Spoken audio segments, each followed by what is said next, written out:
Welcome to Trot Talk, an equestrian conversation with the American Saddlebred Horse Association. I'm your host, Tuffy Owens. For our podcast, we're exploring the equestrians behind the horses, influencers in the industry, sharing their stories and giving a leg up to our community.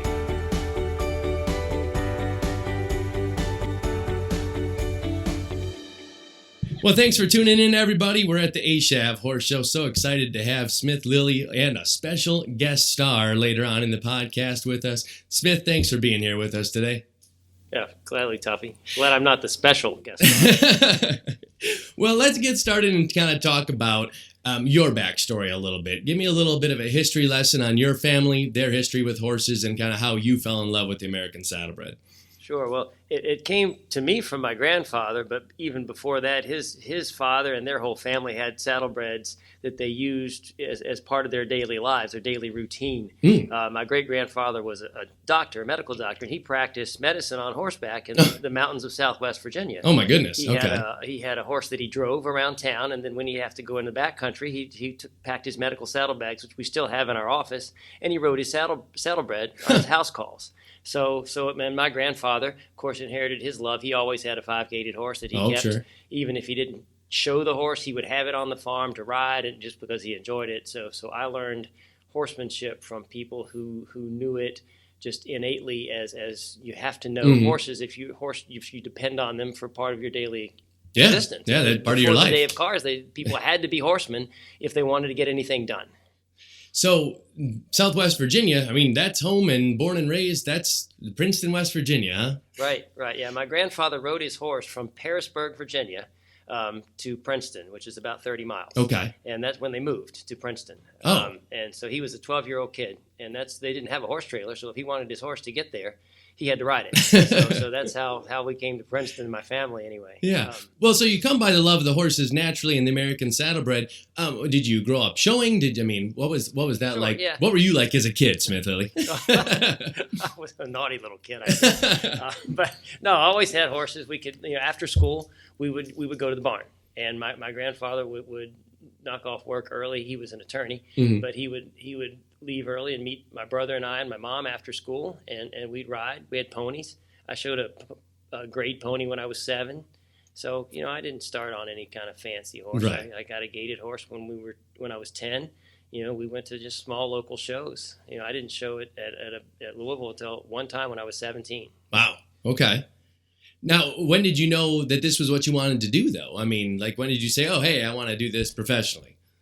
I thought about it growing up as a teenager. I was a big fan, loved right. Horses, loved the shows, followed the shows.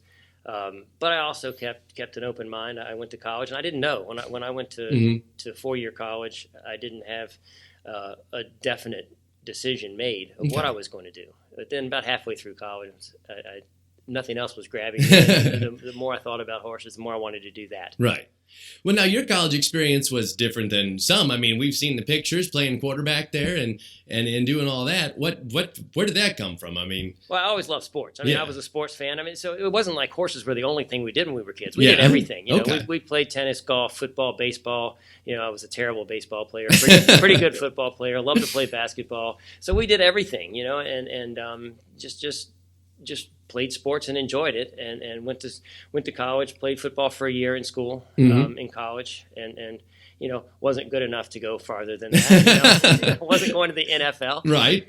So then I just focused really. I stopped playing football so I could focus on riding horses. I had horses in a barn locally there that I was semi-pro type deal. Where Gotcha. I was getting to start some colts for some folks for Leatherwood Farm, actually. Oh, okay. They sent me a couple colts my sophomore year in college, and I worked them at a boarding stable nearby. It's a pretty good start. It was not bad. Not bad. Yeah. Well, now when does Alexandra enter the picture? Your much better half. My much better half. Yeah. Well, my mother recruited her. Well, to marry you or just for work? No, to work. I was gone. Good question. That didn't come out very well. We probably want to start that over. No way. No, that's perfect. She'll love it. Well, I was working in Kentucky for Nelson Green on an apprentice type job and getting my, what I call my graduate degree. And my mom needed some help because she had opened her barn up and riding program started, and it was really growing. Okay. And she needed some help. So because she couldn't train all the horses and teach all the lessons, so she hired Alexandra, who had been in Colorado running her own barn, but she was in a place where she really needed needed a job, right, and get out of Colorado. So it worked out. My mother talked to her friend Patty Kent, who talked to her friend Lillian Shively. Alexandra had talked to Lillian, and they got together, and Alexandra came out and went to work for my mom. And 2 years later, I ended up coming home, and then Alexandra and I hit it off, and we've gone from there. It's been all right for a run for you guys. You've done all right together. So far, so good. I know when to say yes, ma'am. That's very smart. We all do. The Mercer Springs name, where does that come from? Is that a local, landmark? Yeah, it is. We're the farm, which my grandparents bought in the 50s. It was a resort, a mineral springs resort, similar to, but much smaller than the Greenbrier, the Homestead. Okay. Back in the day, there were many of those mineral resorts, or sulfur. The Greenbriers are sulfur. This was a mineral springs resort. Okay. There was a hotel there, and it burned in the 20s, and then a house was put up on the site, which is still there now. But it was Mercer Healing Springs Resort, and then it became Mercer Springs Farm. Okay. If you were to go back and talk to college-age Smith, you work in your 2 colts for Leatherwood there at the boarding barn, and tell him that at some point in your career, your team is going to win all 3 of the big stakes at Louisville, and then throw in a pony stake just for good measure, win a Pony World's Grand Championship. I mean, what's his response going to be? That's something that college-age Smith always wanted to do. So it would be like, well, good. Yeah, good. Yeah. Thankful. Glad this turned good out job, okay. future Smith. Yeah, glad it turned out all right. But yeah, I always had ambition to work really nice horses. Yeah. But, not everybody gets to work those open horses, though. And, what for you, how did that kind of come about? That you had, those opportunities? Right, well, I think it's a matter of making the most of them. So I moved to Mercer Springs in '95, and here we are 24 years later. 24 years, and we've won those stakes, but we haven't competed in them every year. I think we've made the most of opportunities when we've had them. Yeah. And we've been fortunate to come across some really nice horses, and that's what we do. We try to find a special horse whenever we're looking for horses. Yeah, absolutely. Try to find something that's special, and it can be special in whatever division. And Swing and Singing, probably the most special horse we ever had. She never won an open stake. No. But she's certainly special, and our she did get her. She did get her roses at the end. Yeah, she did, but not one of the big open stakes. We came close once. But, yes. But anyway, that's what we look for, and then try to make the most of our opportunities. And we've had a lot of great kids horses, amateur horses, in hand horses, just whatever we can that's just special at what it does. Well, good. And I appreciate what you said about, your apprenticeship with Nelson. When we come back from our first commercial break, we'll talk to Smith a little bit more and join our special guest star as we talk about the apprenticeship program at Mercer Springs.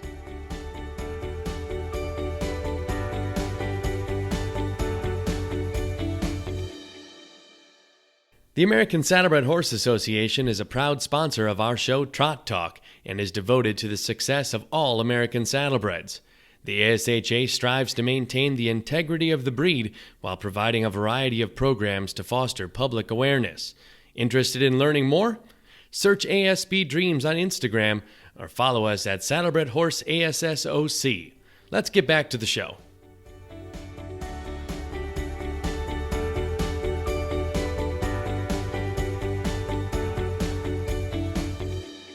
Well, welcome back to Trot Talk with Tuffy. We're joined by Smith Lilly and our special guest star, Katy Sterba, part of the apprenticeship program, a graduate from the apprenticeship program at Mercer Springs.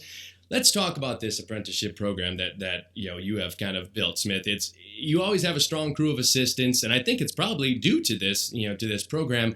What was the genesis of the idea? Right. It's a program that evolved over time. It's still evolving. I think we're getting better all the time with what we do there. But it came from, number one, my great experiences. I worked for Larry Barbie. I worked for Nelson Green. I worked for Mitch Clark, and they were also worked for Fred Sarver. They were all very willing to share their information with me, and I think it's so important to the next generation of horsemen that there are those opportunities out there where you can learn by doing, and with the guidance of a mentor that's already been down the road to help you through that. And not to take anything away from the colleges that are out there, William Woods and Stevens. I think they run a great program, but I don't think that's enough for our industry. I think they do a great job, but I think there needs to be more than that. And so I felt like there was a need in the industry, and at the same time, I really enjoy working with young people who are ambitious, who want to learn and thrive in a learning environment.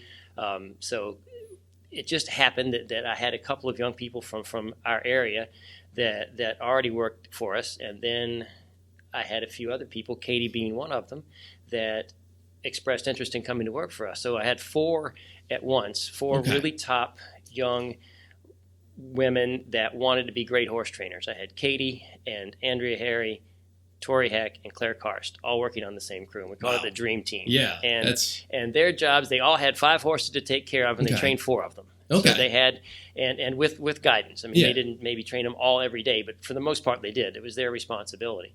And so they learned to hustle, they learned to apply their skills, they learned to build their skills, and that's how we got started. And then it was just a matter of plugging it in, and then we just went to our entire crew was that way. Okay. So we really don't have any just groomed just anymore. Groomed, right. Everybody that's on the crew takes care of horses, but everybody also is building their training skills while they're there as well.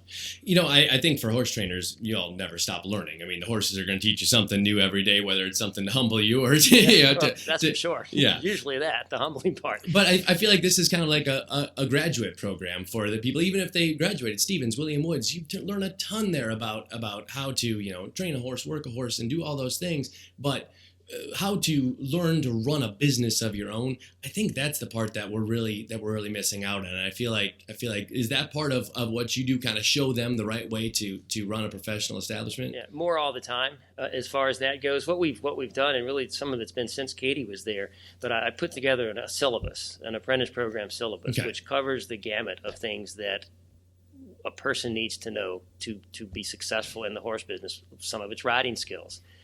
Some of it's training skills, a lot of it's horse management, but then you get into the business part of it, and client relations, employee relations, how to run a business, how to make sure that you come out at the end of the month and you've got something left over to pay yourself. Because by the time you finish paying all the bills involved in running a horse operation, it's hard to find some left over some months. It adds up real quick.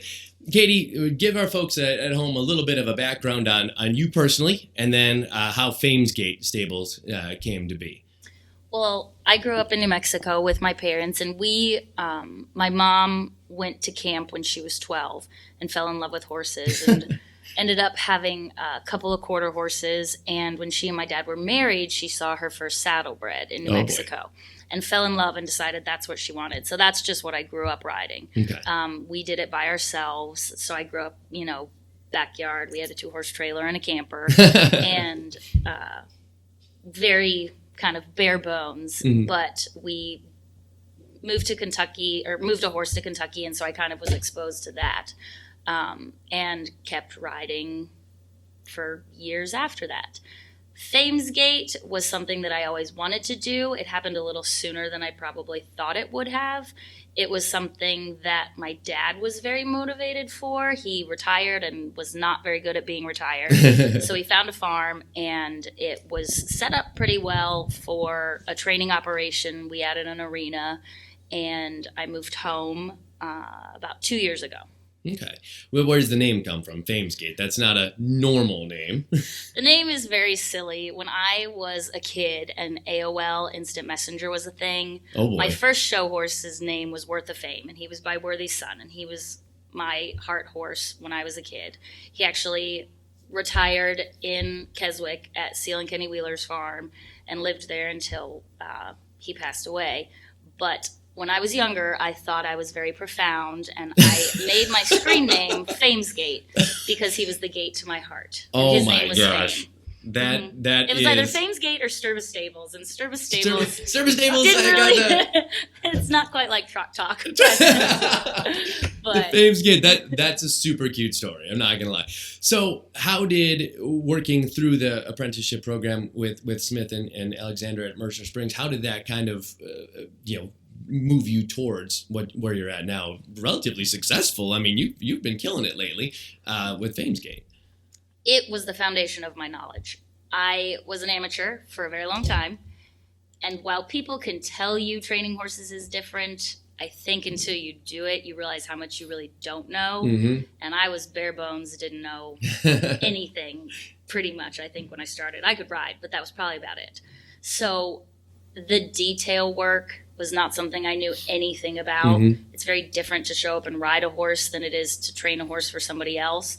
And, I started with some colts and Smith was always there to help me and point me in the right direction. But I mean, it's very much the foundation of how I started my barn and how I have been trying to do things. I think if I had started somewhere else that wasn't as detail oriented or OCD, I probably would not not be the same. But it's those little things that now I find myself being very picky about. But it's certainly something that I think most people would agree sets, Mercer Springs and hopefully Famesgate apart from people that don't pay as much attention to the details. It is, and especially from my seat in center ring, you really can tell the difference. Those little details really do add up over time, and especially in the show ring. There's with this program, there's a visibility and a level of opportunity that comes with it that you don't see with other assistant trainer type of positions. Tell me a little bit about things that you were able to do and things that gave you that leg up. It's very much you're afforded opportunities to learn, but it also comes with very high expectations of your work ethic and the product that you're going to put out there. When I started in the program, I was extremely fortunate to take care of Swing and Singin'. Wow. And Smith told me, he said, this is the nicest horse you and I will probably ever touch. So don't mess up. And it was, an ongoing learning curve, making sure that when I distinctly remember the first time I washed her tail, I did not get her tailbone completely clean. And I told him, I thought I got it clean. And he said, well, clearly you did not. So I had to do it again. So things like that really shaped what I learned. Yeah. Experiences like that. Oh, absolutely. Smith, you've got, two recent graduates that, have just gone off and taken the number one job at two different places, Andrea and Tori, who you mentioned before.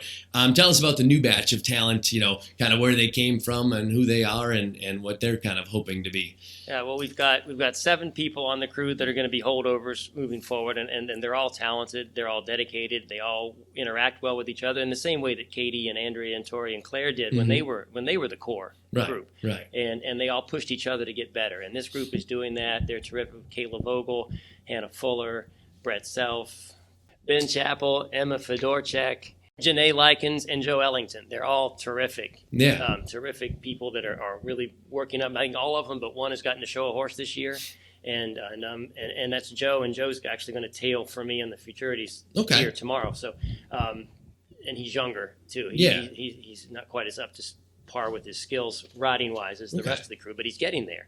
And so they all work well together. And I've told them all that when Andrea and Tori, they're pretty far along, obviously, and they're leaving, and we relied on them a lot. But I've told this crew that they're all going to collectively assume those responsibilities. In other words, I'm not going to hire somebody else to come in above them. Gotcha. They're all going to be promoted up because they have the skill and the drive, and they've demonstrated the will to do it. And then we'll bring other folks in to fill in, come in behind them and bring along as well. Okay. And, I mentioned about the opportunities and the visibility. The one that stands out to me, we were doing that trainer's equitation class several years ago, and it was, you put Tori out there, and they all had signs, Tori, and all like that. And you didn't see a lot of assistants out there. It was, and you gave her that job. Now, maybe it was because you didn't want to do it. Well, we just, Alexandra likes to win, and she says Tori's doing it because Tori rides a lot better than you do for Education Smith. So that was it. That was Alexandra's call there. That was our best foot forward, But that's it. We try to support each other. Everybody gets their opportunities, and to me, if you're not going to support the other people on the crew, absolutely, you're not a good crew member. No, and you wouldn't be a fit there. I feel like those kind of people would kind of wash out of what you're doing there if they're not not teaming, pulling all in the same direction, or trying to kind of get a leg up on if they're viewing their coworker as competition. I feel like that's not going to work out in your. You can't have that. You want people to push each other, but they've got to push each other in a constructive way, and we try to set it up so that that's the way it happens. There's ways to manage things that create trouble, and then there's also ways to try to manage things that create harmony. And it's the same with training a horse. You try to create harmony, and that's what we try to do. Well, thank you guys for talking about the apprenticeship program. It's a really great program, and I think it's for the betterment of the industry as a whole. We'll take one more commercial break and return with Smith and Katy to talk a little bit more about their professional careers and finish up with the rapid fire lightning round. I know you're very excited, kids.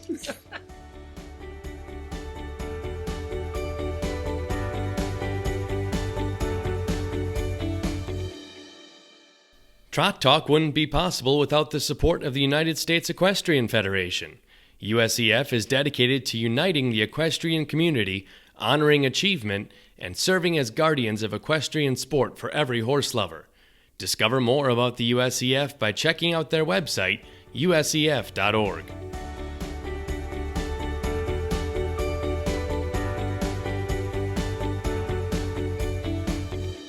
Well, welcome back. We're here with Smith, Lilly, and Katy Sterba on Trot Talk, an equestrian conversation. We're just talking about the apprenticeship program and giving back to the industry. Really, I think that's one of the great ways that you do that, and promoting the future of the business.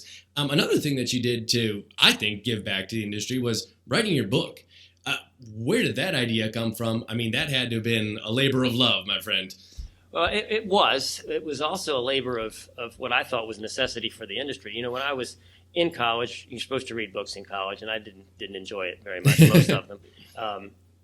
But I found some equestrian books, Okay. and decided I was going to be serious about learning all I could about horsemanship in general. So I read dressage books, jumper books, Western, you name it, horse psychology, anything I could get my hands on. But one thing I could not get my hands on was a decent saddle seat training a book about it. Okay. Helen Crabtree's book was wonderful, but it was written from an equitation perspective, not a training perspective. So I felt like it was something our industry really needed. I thought, anytime you fill a need, you can sell it. So it has sold well. I'm thankful to people for the praise it's gotten, and it continues to sell well. Yeah, it's been a great teaching tool. It's actually on the nightstand next to my bed, not for me to read, but for Alicia to read every night. I don't really get into it in depth as much as she does, but it's really been a great tool for people. And I think a good thing that you did was kind of take all these different sources from the past and bring them all together into one format that people could kind of read that as their go-to. Yeah, I tried to do that, Tuffy. I tried to make the point in the book that there's more than one way to skin a cat. I mean, the number one rule is never say never and never say always. Right. So there's different perspectives, different approaches, and I wanted that to be clear that maybe while I might approach a situation in one way, somebody else might approach it from a different way, and it might be better for them. Okay. A thing about you in particular is your level of professionalism. And I mean, you kind of put the professional and professional horse trainer. Is that an image you've worked on crafting, or is that just you? I mean, you're squeaky clean, I mean. Oh, I'm probably not as squeaky clean as you might think. But that's where the image tell you comes. some stories. But that's where the image comes in. That's Katy is laughing. She doesn't agree. But anyway, you create a brand. I mean, you do create a brand, but at the same time, I think if you're going to be a professional, anything, you should be professional. No, I do think that. And I think I've sought out mentors that help me learn what it is to be a professional. And not just the ones I work for, but many others, many others. And I think you just have to be conscious when you're in a public figure, which for me, I guess I'm a public figure in the Saddlebred world. I think you have to be conscious of that and put out the right image and a positive image for our sport. So that you can draw more people into the sport, because I think that's and Marty Schaffel said it, the biggest danger to our business is failure to grow our market. Right, and absolutely. I think we do have to all recognize that it's all of our responsibility to put out the right public image so people want to be part of our sport. So it's fun, it's a hobby. This is just a hobby. If I don't have people that enjoy it, I don't have a job. So people have to have fun, they have to enjoy it, they have to like what we're doing. Yeah, absolutely. Just a few more questions here for you guys. What's your favorite type of horse to work with? I mean, game, hot, just kind of describe your favorite horse to work with and train. I love hot mares. Love them. They can be a little rank, a little salty, but I love them. It's a girl answer. Alicia says the same thing. Swinging Singing was a mare to her core, but she taught me a whole lot. By the end of it, I'd never cross-tied her to get her ready, and she was so much happier. She'd still pin her ears at me, but she was so much happier, and I just love a really hot mare. What about you, Smith? Yeah, I do too, actually. And Katy knows that, because I really enjoy a horse that's trying to do too much. Gotcha. You know, that is such a great problem to have. And not necessarily a mare, but it seems like the mares are usually the ones that try to do too much more than the geldings. Okay. And I'll just have to say, Katy's doing a great job with one right now that we used to have, and she and I collaborated on her after she got her up there. And wow, what a great job she's doing with Revival of the Blues. Yes. I mean, she's brought that mare out of retirement back to the winner's circle at Lexington, and that's, to her credit, doing a great job with a hot mare. Yeah, there's a hot mare for you. What is something that you have yet to accomplish, but you hope to? 3-year-old gated futurity. 3-year-old gated futurity. Never That won one's it. not Never. okay. I've tried a few times, gotten close a few times, Yeah? haven't gotten it done. Well, there you go. Katy, how about you? To win at Louisville. Yes, that's a big one. Just for Katy, 5 years from now, where do you see yourself taking your business, Famous Gate? What's the direction you're kind of wanting to head for the next 5-10 years here? To beat Smith. Bring it on. No, in all honesty, I mean, I hope to just keep growing, and I do want to grow my lesson program a little bit more. I'm going to have a little bit more help come middle of October that'll free me up to do that and try and get more people involved. I know Virginia used to have a pretty big saddle horse contingent, and it has a big saddlebred history. And big saddlebred I would history. love to get a lot. You know, there are a lot of trainers that I didn't even know used to train in Virginia. But I'd really like to work on growing that and continue the training side. And it's a being big horse successful. country. It needs to be a big saddlebred country down here. I mean, the hundreds of years of history of saddlebreds here in Virginia. I mean, Robert E. Lee, Traveler. I mean, there's a pretty famous American saddlebred right there. If you had to give some advice to maybe a kid that's thinking about being a horse trainer, or somebody who's kind of starting out their quest to be a horse trainer, what advice would you give to them at this point?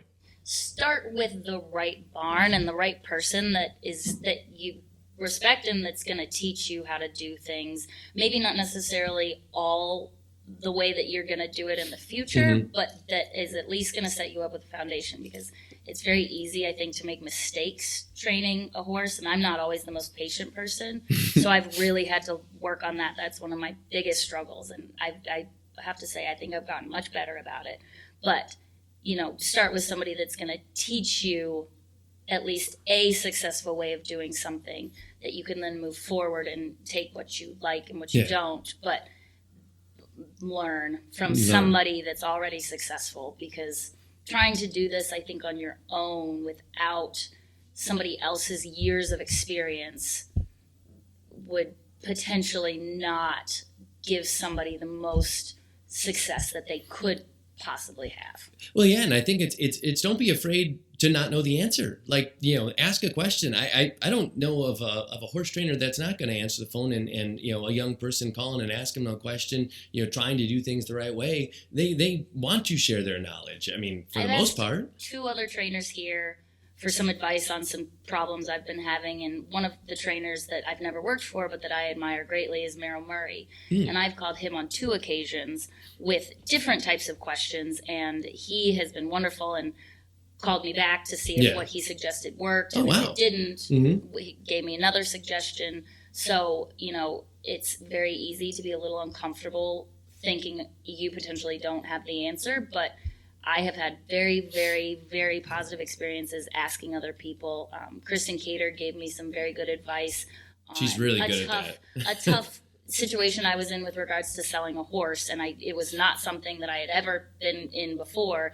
And I asked her, and she had great advice. And people are willing to help. You just have to be. It's difficult, I think, for younger people to ask mentors or people they look up to questions. Sometimes it can be a little bit intimidating, but it's better to do that than to not ask and look stupid.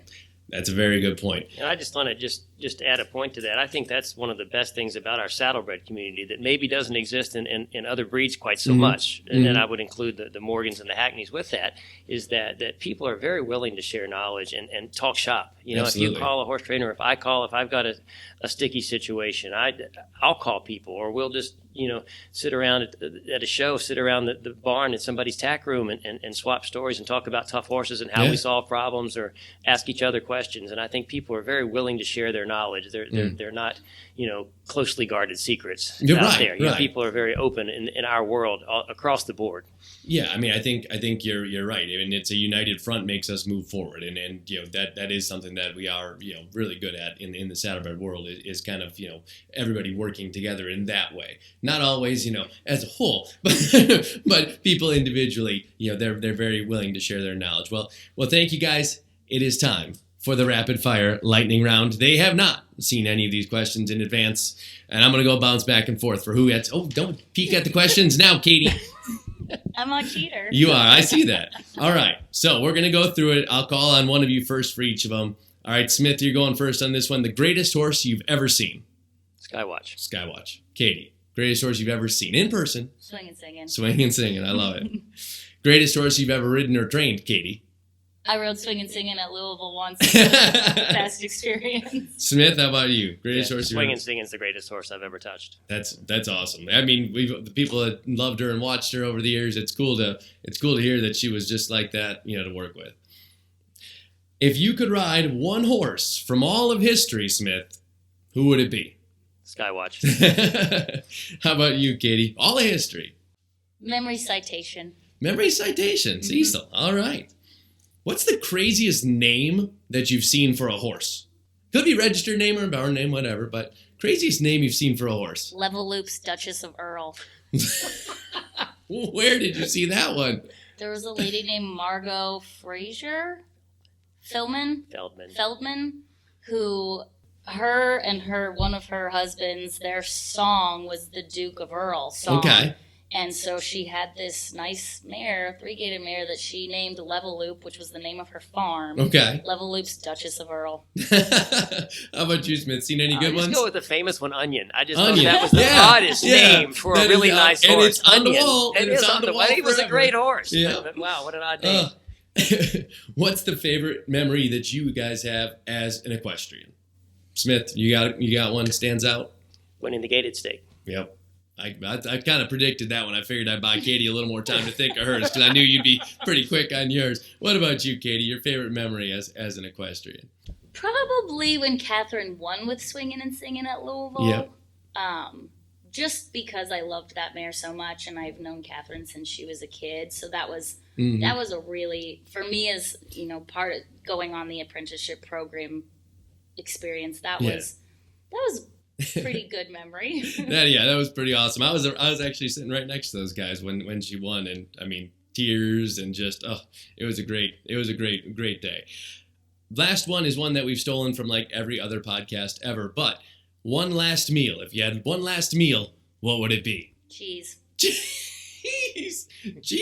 Just cheese. Just a bunch of cheese. I love cheese. Any particular kind of cheese that's your favorite? No? I just love cheese. Cheese in general. You should move to Wisconsin. Yeah. All right. Smith, last meal. Ice cream. That's perfect. That's perfect. Flavor? I really like all flavors of ice cream. There's none that I don't like. Haagen-Dazs rum raisin, though. Haagen-Dazs rum raisin? Really good. Look, That you're like really an 80-year-old good. man. Yeah. Really?